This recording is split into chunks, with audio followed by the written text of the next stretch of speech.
Power ups are like the stock market. You use them to see how many people you can get to invest in it emotionally and use them up.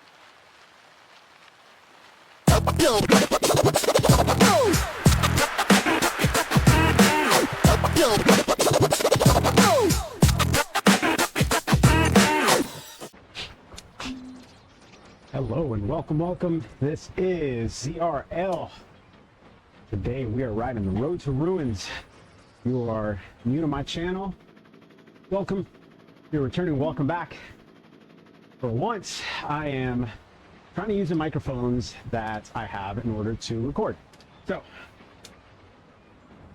hopefully the audio's coming out good. As it should. I've played around with the settings earlier today, and best I can do is, if they're right under my face, then they work. But far away, I get these little, like, popping artifacts, and I think that's just because of trying to amplify the sound, and it ends up picking up other stuff, and blah, blah, blah. So, as you can see on the course profile, it looks like a steep climb, a valley, and then a steep climb, or a longer, not so steep climb, steep descent, and then flat to the finish. We do go through the underground water tunnels, the water system, so we'll get to see that a couple times. But that valley there looks like a pair of, almost looks like a pair of sunglasses sitting on a table. So that's what comes to mind when I see the course outline. And so I'm on the Pinarello with the NB wheels, back to my standard, which after yesterday's race, which unfortunately I didn't record the video because I'm an idiot and it happens, but I forgot to hit record. But yesterday's race, I was on the uranium bike because it was recommended by the zwiftbike.com site or .app site, and I thought it was gonna do good, and it did. On the flat parts, it did really good. On the false flats, 1-2%, inclines that we had, it felt like a struggle. So I kind of wish I raced it with the Pinarello. If I get time this week, I'm gonna race it again with the Pinarello and the disc and see how I do. Because while I think that website may give good advice, I think rider weight is going to change the dynamics on how you race your race. 84 kilograms, hovering in that zone. And so having a little bit lighter bike with good aerodynamics, same thing with having lighter wheels with good aerodynamics, has been working for me better than being on the heavier wheels with great aerodynamics. So, but if you look at the site, there's a way to organize the wheels so that way you can see what disadvantages you get. And the NVs give you a good advantage on aero, good advantage on weight, but they also give you a little bonus advantage on climbing. Versus the DT Swiss disc just give you aero, but you get a disadvantage on climbing. The wheels that actually seem to be really good in between is the Zip, either 808s or 858s. One of the two, I don't remember off the top of my head. I'll pull it up on video and point it out, but either one of those two seem to be the best because you get really good aerodynamics, but you don't get a penalty for climbing, but you also don't get a bonus for aerodynamics or climbing. So it's just a good fast wheel. And so that, that's something to keep in mind when you're racing, riding. So I'm gonna stop now. We're about to get going, even though that 8 minutes, but I'm gonna cut out a good chunk of this stuff. I don't want to talk for another 8 minutes. Plus I'm gonna be jumping on our Discord to connect with the guys we're racing with, and then you'll hear that throughout the race if I decide to keep any of that in. So appreciate you stopping by. If you're new here and like this content, check out and the other videos I got going on, whether it's my foundational nutritional stuff that's little by little, I'm going to continue growing that category, but also Zwift content that I'm putting out for racing. So hope you enjoy it. I will catch you guys on the next one. So we're off to the races, and just like that, we get going. Which, as you see here in a sec, starts off like a normal Zwift race, 400 watts out the pen. And as we hit the main road of the beachfront, things start to slow down rather quickly, which I was very happy about because I don't know that I could have stayed on the front if we didn't end up pushing on this climb as hard as we started. And so as we get through this turn here, I started noticing that the pack dynamics really became a hindrance in this race. And that, in a way, started frustrating me, switching views there just to kind of see the blob go down the road and over the volcano. Lava flows there. So as we cut through the volcano here, we are doing pretty good, holding, 200-ish watts, which I feel like was a great start to this race. I thought we would go a little bit harder, but thankfully we stayed in the 200-ish watt range, stayed together. And like I was saying before, the pack dynamics, the new pack dynamics, I feel like really was a hindrance on this race and made it a little bit more difficult to navigate the descents, because you'll see later on that what ends up happening is I fall off the back a couple times, and it's not because I'm not pushing. It's ultimately because um, the new pack dynamics seem to be the, you know, favoring in a way where it's not helping. So as you can see, we all use our steamroller here going up the Suppressa. And like I said in the beginning, if you time your power up usage well enough, then you can get a lot of people to use their power ups almost unintentionally, because it's that group think mindset where, just like with the stock market, people will emotionally invest into maybe taking a leap that they wouldn't have taken otherwise. And you'll see there's a few people in the bunch that actually held on to their power way longer than I would have imagined. Um, because while I thought about using it on the downhill for the jungle at the, you know, as we started getting into the race and started getting up the Sorpresa, I was thinking like, you know what, I'll just use it here. No need to waste watts going up this climb, and you know, knowing that we would go downhill, I could, use the power up there, um, instead of trying to wait till the downhill part, which I felt like at the time I thought thinking, oh, I'll just, won't have to pedal hard or pedal at all and we'll be good.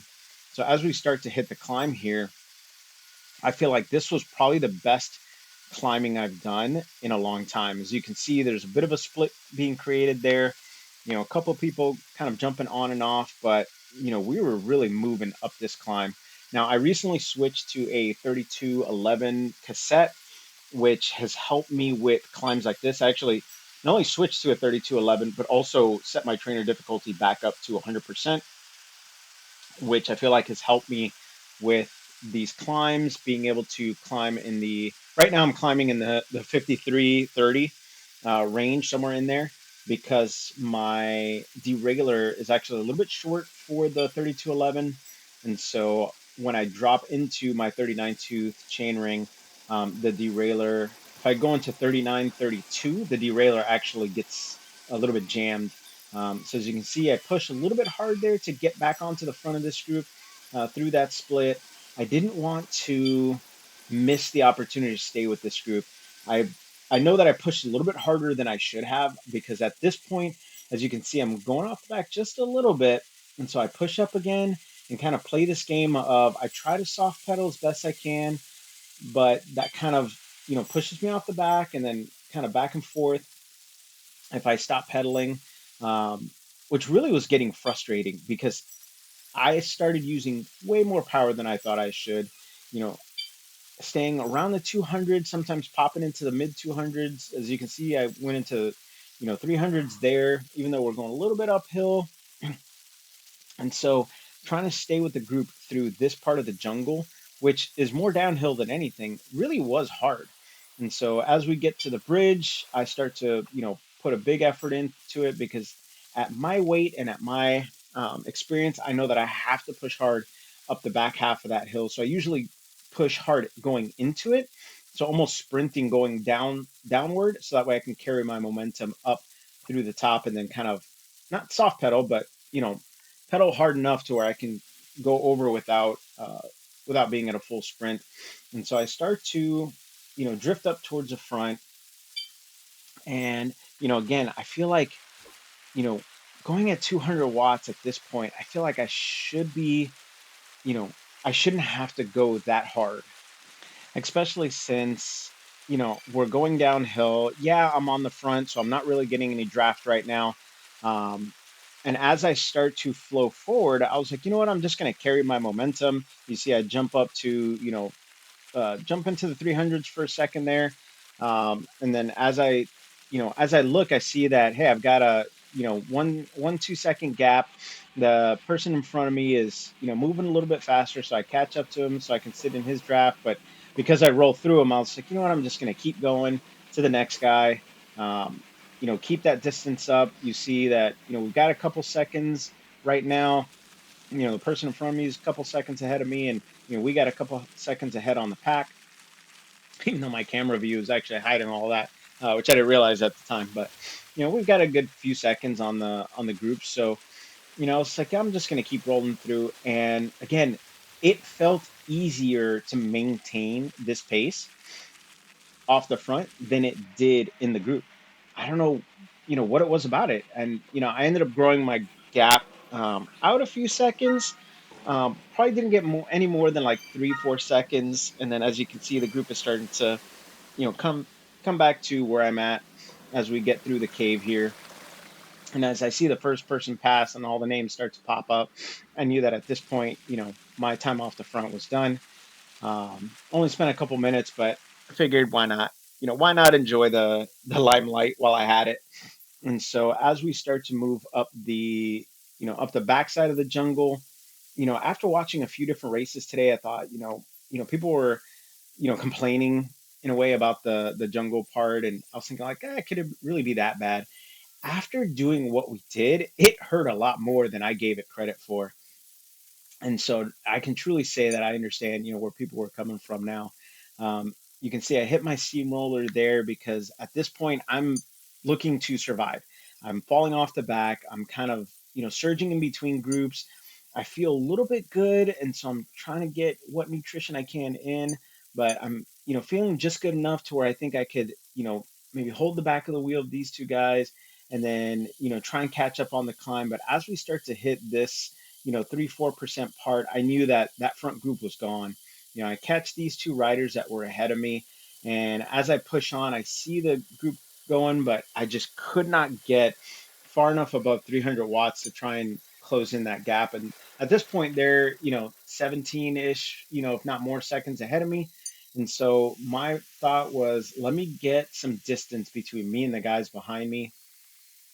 I thought if I could open up that gap a little bit more, depending on how the front group goes, I could maybe start, closing that distance a bit because the people that were on the back of that front group, you can see, really can't see it too well, but, there's a couple people that were, maybe 3, 4 people that were falling off the back of that front group. And I thought I could maybe close that gap depending on how they're doing and, use them to bridge up. And so as I come up out of the waterways here, just getting into the main beachfront of Zwift, I knew that I knew that the guys behind me weren't going to catch, and so I was like, you know what? Let me cruise for a little bit. You can see my watts dropped into the hundreds, mid hundreds, um, and so I was thinking like, I'm gonna let the guy behind me. He's 14 seconds right now. I'm gonna let him come in, and as soon as he gets to 10 seconds. I'm going to punch it because I'm going to give him just enough hope to think that he's going to get me and then go for it. And that's kind of what happens here. And I know that's, probably not the classiest thing to do. But at the end of the day, this is a race. And I was going to defend my 28th position because I couldn't get any better than that, in terms of, finish placement. And so as I crossed the line, I was absolutely excited to finally be done. This was probably one of the hardest races um, I've done in a while. But at the same time, I feel like this was probably the best climbing I've done in a while, where, you know, harder climbs, steeper climbs, but I managed to stay with the front group a lot longer, especially up the jungle. I feel like, that's where I really did give a good effort, even though I couldn't keep up coming out of the jungle, but being able to at least stay with the front group to the roadway of the jungle. That jungle climb, I felt like, was some of my better riding work. And I know that again, these are all indications that I'm doing better, getting better, and really just excited for for this pattern to continue with regards to my performance. And again, today was one of those days where my nutrition worked out perfect. I didn't feel as exhausted as I did on the TTT last week. That TTT hurt, and I really felt it, and I felt gassed out by the end of it a lot more than I did on this race. My legs hurt, and I knew that I couldn't give 100% to stay with that front group. But at the end of the day, I also know that I finished as strong as I could and left as much on the table as possible. And so I hope you enjoyed. If you participate in these kind of races, let me know. I'd love to, check out how you're doing and learn from you, because again, this community works best when we all, work with each other. So have a great one, and I will catch you in the next race.